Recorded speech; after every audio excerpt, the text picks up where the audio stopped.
Audio Jungle.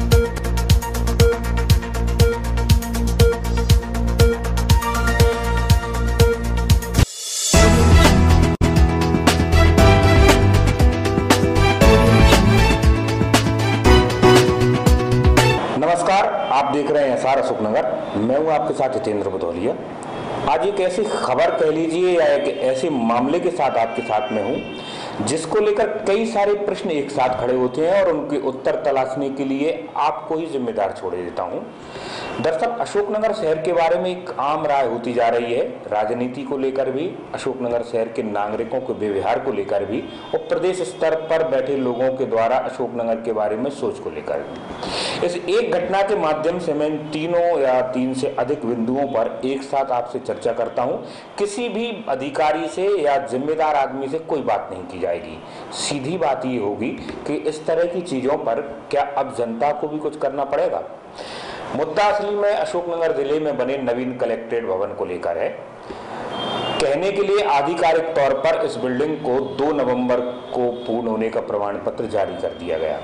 7 माह से ज्यादा का लगभग समय इसको बिल्डिंग को पूरे हुए हो चुका है और ये बिल्डिंग आज भी इंतजार कर रही है अपने उद्घाटन का। सुनिए, ये कलेक्ट्रेट भवन जो आपने बनाया है, नवीन कलेक्ट्रेट, तो इसको कब आपको टेंडर मिला था, कितने दिन का था और आप इसको बना के दे पाए कि नहीं अब तक? हमने तो 2/11/17 में कंप्लीट कर दिया है।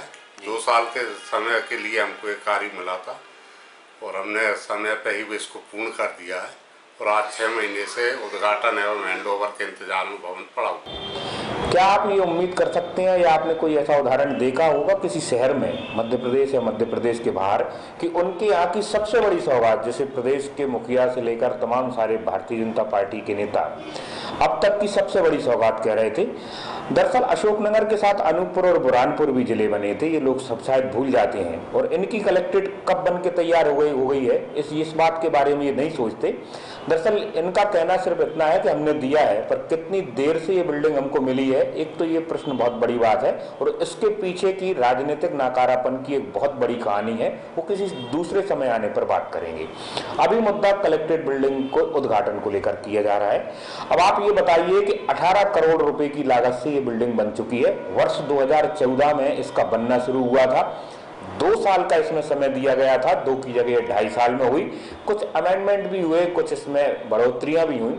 शुरुआत में 14 करोड़ रुपए के सिविल वर्क से शुरुआत होते होते ये बिल्डिंग आखिरी तक जब बनी तो इसकी लागत बढ़ते बढ़ते 18 करोड़ रुपए हो गई और अभी तक के हिसाब से देखा जाए तो इंफ्रास्ट्रक्चर के तौर पर अशोकनगर जिले की ये सबसे बड़ी बिल्डिंग मानी जा रही है। बिल्डिंग भी न केवल सबसे बड़ी मानी जा रही है, देखने वालों का तो ये कहना है कि ये प्रदेश की शायद सबसे सुंदर बिल्डिंग भी होगी। मुझे अच्छी तरह से याद है कि जब इसका निरीक्षण करने के लिए अधिकारी आए थे और उस दौरान जो प्रमुख सचिव लेवल के अधिकारी थे उन्होंने इसकी गुणवत्ता और इसके डिजाइन को लेकर अपनी खुशी जाहिर की थी और इस बिल्डिंग के काम को लेकर उन्होंने तारीफ भी लोगों की। तो इस 8 महीने से आप लोग उसको बना के पूरा रख रखे हैं, तो अब आपको कोई खर्चे नहीं हो रहा है कि रख रखा? 62,000 रुपये महीने का खर्चा हो रहा है मेरा, जिसका कि हमने आदरणीय साहब को आवेदन भी दे दिया है कि इसकी भरपाई की जाए।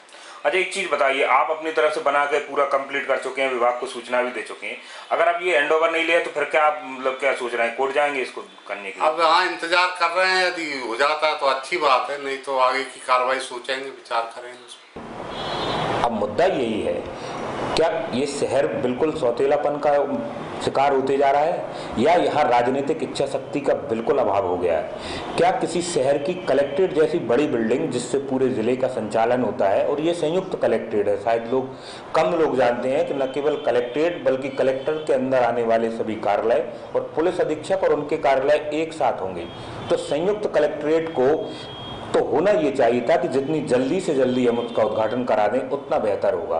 व्यवस्था के तौर पर लिए हुए हैं पॉलिटेक्निक बिल्डिंग को, उसमें लगभग 13 साल से ज़्यादा का समय गुजार दिया और बनने के बाद भी अभी भी ढर्रा वही चल रहा है। अब मुद्दे की बात पर आते हैं, आखिर इसका उद्घाटन हो क्यों नहीं रहा? हमने पहले ही कह दिया कि बीजेपी के नेताओं से बात करना इसमें बेईमानी है और प्रशासनिक अधिकारियों की स्थिति तो साफ सचुंदर जैसा मामला है, इसलिए उनसे बहुत ज्यादा स्थितियां है नहीं कि सीएम को लेकर कोई बोल पाए। और जिसके पहले भी पत्रकारों ने जब जब सवाल किया है सबके पास रटे हुए जवाब है। अब जनता से ये पूछ लेते हैं क्या वो इस चीज के लिए तैयार है? एक जिले में 7 माह से उनकी बिल्डिंग बनी डली रहे और वो उद्घाटन का बाट जो होती रहे। सब जानते हैं, जितने लोग ये खबर जानते हैं या देख रहे हैं, कम से कम अगर वो शहर में रह रहे हैं तो उनको अच्छी तरह से पता है कि मुख्यमंत्री शिवराज सिंह चौहान जब से इस प्रदेश के मुख्यमंत्री बने हैं शायद और संभवतः अकेला अशोकनगर जिला मुख्यालय होगा जिसकी सीमा में वो कभी कदम नहीं रखते। एकमात्र जिला मुख्यालय है जहां बने बनाए कार्यक्रमों के बाद सीएम ने कार्यक्रम कैंसिल किए और आज तक अशोकनगर की धरती पर वो नहीं आए। ऐसा क्या डर है? इस डर को यूं तो आप सब जानते हैं, मगर क्षेत्रीय सांसद ज्योतिरादित्य सिंधिया की आवाज में सुन लीजिए कि सिंधिया क्या कहते हैं कि क्या डर है। ये जो योजना तैयार है उसके उद्घाटन करने के लिए हमारे यशस्वी मुख्यमंत्री संकोच कर रहे हैं। मैंने तो कई बार उन्हें आमंत्रण दिया है कि आप जरूर अशोकनगर आइए, आपका कुर्सी कोई नहीं हिलाएगा, लेकिन आज तक 6 महीने बाद भी वे नहीं आ रहे। आज मुझे किसी ने बताया, आप में से किसी मीडिया के व्यक्ति ने बताया मुझे कि वो सोच रहे हैं कि वो कहीं बाहर से इसका उद्घाटन करेंगे। क्यों? जिंदगी में इन चीज़ों से डरना नहीं चाहिए। जनता का विश्वास रहे तो आत्मविश्वास से काम करना चाहिए। और मैं सांसद के रूप में, मैं तो बड़ा छोटा आदि व्यक्ति हूँ, पर जितना मुझ में है मेरे तरफ से मैं उनको आमंत्रित करना चाहूँगा कि अशोकनगर जरूर आएँ। अशोकनगर में कार्यक्रम, भव्य कार्यक्रम हम लोग भी आयोजित करेंगे उनके लिए, जरूर आकर यहाँ इसका लोकार्पण करेंगे। चलिए, सिंधिया जी से तो हम लोगों ने पूछ लिया और उन्होंने जवाब दे दिया।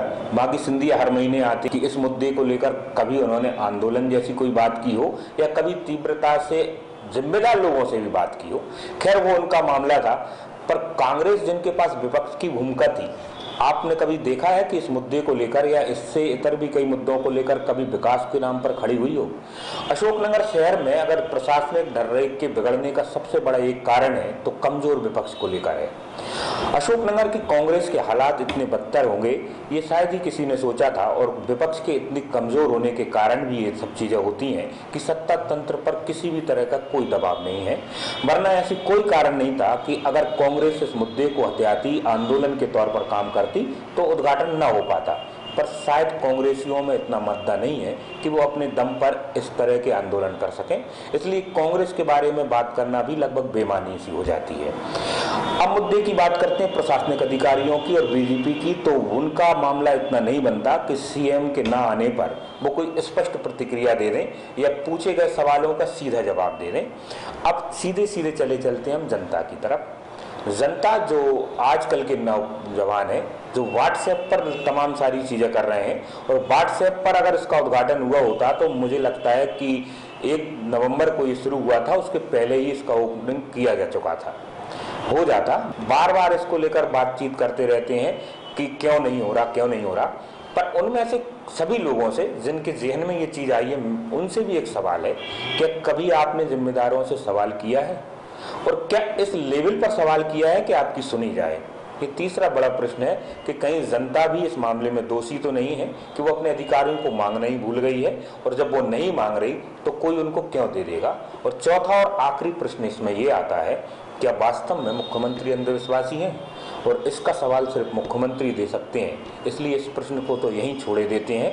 बहरहाल इतना भर बता देते हैं कि एक किंवदंती मान लीजिए, एक अंधविश्वास मान लीजिए, एक ऐसा सहसा बना संयोग मान लीजिए कि कुछ मुख्यमंत्री इस शहर में आए और इसके बाद उनको पद छोड़ना पड़ा। क्या एक बहुत बड़ी वजह यही है?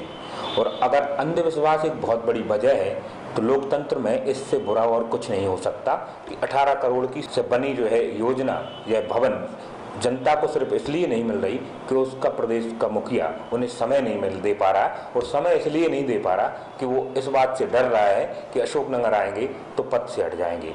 पूर्व में भी इसको लेकर कई बार बातें हुई, कई मुख्यमंत्रियों के आने पर इनाम रखी गई और तमाम सारे स्तरों पर इस मुद्दे को उठाया गया, मगर आज तक की स्थिति में इस किंवदंती को झूठा साबित करने के लिए दम भरते मुख्यमंत्री नहीं दिखे। पूरे मामले को खत्म करने से पहले अब यही बात करते हैं, क्या अशोकनगर जिले को लेकर भारतीय जनता पार्टी और प्रशासनिक स्तर पर जो भोपाल में लोग बैठते हैं वो अभी भी सौतेलापन का भाव रखते हैं? और अगर नहीं रखते तो क्या कोई ये जवाब दे सकता है कि 7 माह से इस बिल्डिंग का उद्घाटन क्यों नहीं हो पाया? इस सवाल को जनता के सामने यहीं छोड़ते हैं। नमस्कार।